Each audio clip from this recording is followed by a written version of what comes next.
Week 1 of the NFL season has officially wrapped up, and with that, I'm going to be revealing my top 10 teams headed into week 2. Normally, I would try to do a whole power rankings video, but I am so short on time. I'm sorry. But we can do the top 10. And as far as the top 10 from last week, the only team falling outside of the top 10 are the Cincinnati Bengals after their shocking loss to the New England Patriots. Hey, Faison called it. Shout out to Faison. But Bengals always start off the season slow, so I'm not going to read too deep into it. We saw Joe Burrow kind of take a step backwards last season, and let's see if he gets back to his old self in the coming weeks. Starting off at number 10, I have the Los Angeles Rams, the team that put up a huge fight against my Detroit Lions on Sunday Night Football. The Rams are a good team. They may be 0-1, but look, it's been 1 week of football.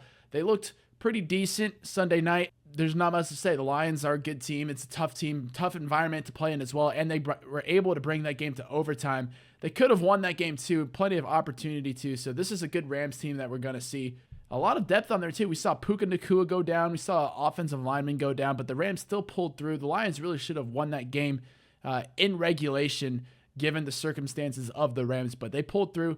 I can give them a number 10 spot. Okay, moving on to number 9, I have the Green Bay Packers. Despite losing Jordan Love, when Jordan Love was in the game, the Packers looked really good. They looked like a team that could challenge the Philadelphia Eagles. Maybe Jalen Hurts didn't look as good as he could, but hey, Jordan Love looks really good. Now, he is going to be out for 3 to 6 weeks, which just sucks for the Packers. They are probably going to tank a couple of games because Malik Willis he's just not a good NFL quarterback, just to put it simply. I'm a little worried about that, but we saw plenty of stars come out in that Packers game. Jaden Reed, couple touchdowns for him. Christian Watson is back fully healthy, so this team is still a good team. I think now that Jordan Love is in his second year of development, of starting full-time as the Green Bay Packers quarterback, they will be a top 10 team once he gets back from injury, but we haven't seen them play with Malik Willis starting yet, so we'll see how that affects their ranking, but for now, I'll have them at 9.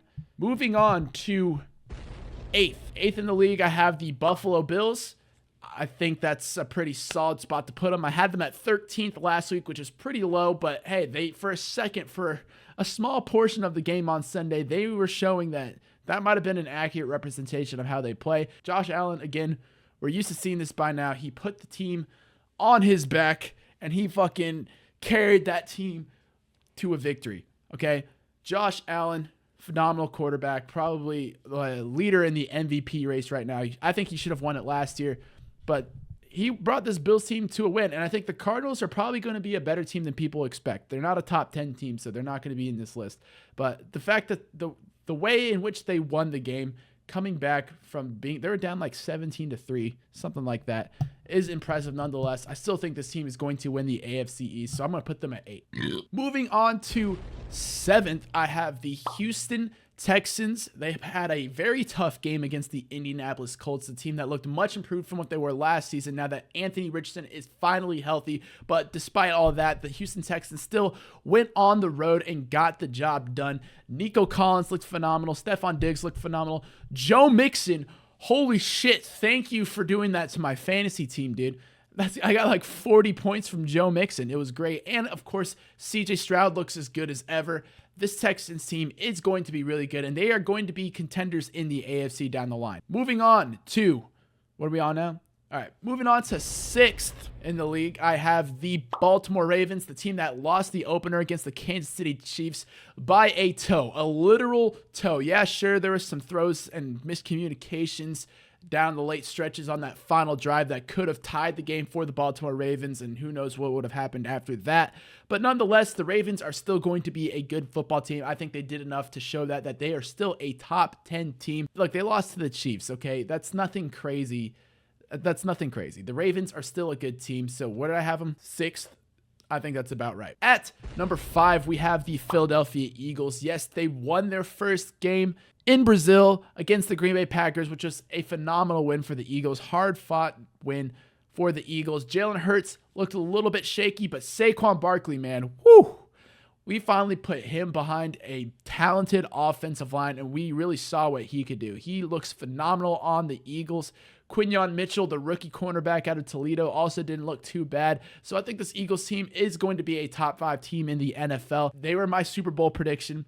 Let's see how far they get, but I mean, hey, anything can happen. I predicted that would be the NFC Championship preview, Packers and Eagles. Now that Jordan Love is hurt, who knows how that plays into it. But nonetheless, I think the Eagles are a top 5 team in the NFL. Moving on to 4th in the league, we have the Dallas Cowboys. Look, a lot of people were skeptical, including myself a little bit, about the Dallas Cowboys headed into the season. And there's still reason for them to feel that way. But the Dallas Cowboys defense is incredible. The duo between Deron Bland and Trevon Diggs, and of course you still have Micah Parsons on this team. The Cowboys are really, really good. And it could just be that the Browns offensive line performed incredibly poorly on Sunday, and Deshaun Watson looked really, really bad. Looks like he could use a massage or two.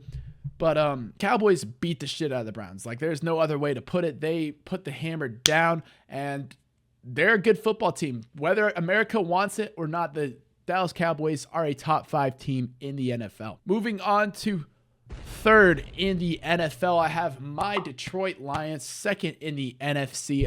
There's a lot of debate. People want to put them higher than this. I think their performance on Sunday was great. It was great. They did exactly what they needed to do. They showed that the fundamentals that they had last season can still work and get them the win. I just didn't like a lot of what I saw on the defensive side of the ball. Now, I get it. It's week 1. They're still working out the kinks of the defense. So hopefully it will improve throughout the season. Again, that's all that really matters, is if the team keeps improving. Offense got off to a slow start. Amon-Ra St. Brown didn't really get involved, but holy hell, Jamison Williams sure did. And that's what I love about this team. Despite losing people like Josh Reynolds and releasing Donovan Peoples-Jones, there's still plenty of depth on this roster. The offensive line played phenomenally, and David Montgomery is still a top back. He ran the ball down the Rams' throats in overtime to secure the win. Great win from the Detroit Lions. They are my number 3 team. And moving on to 2nd, we are staying pretty consistent here. I have the Kansas City Chiefs, the defending Super Bowl champions. Not much to say here. Yes, they did win the Super Bowl, but I don't think they have as much of a stacked roster as the team ahead of them does. Nonetheless, they still have Patrick Mahomes. They still have Travis Kelce. And now they have plenty of young wide receiver talent. They got Rashee Rice, looked phenomenal.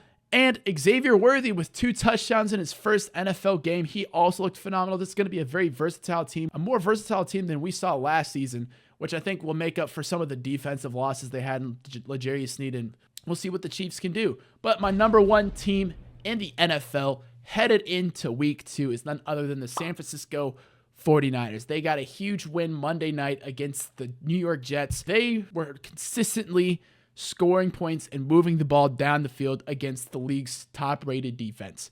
Jake Moody is a dog. He got like 26 fantasy points in that game. You know who else is a dog? Jordan Mason. He ran for about, 140 yards. No Christian McCaffrey, no problem for the San Francisco 49ers. They proved that they still have plenty of depth on this roster and that they can win games without their stars. For right now, they are your best team in the NFL.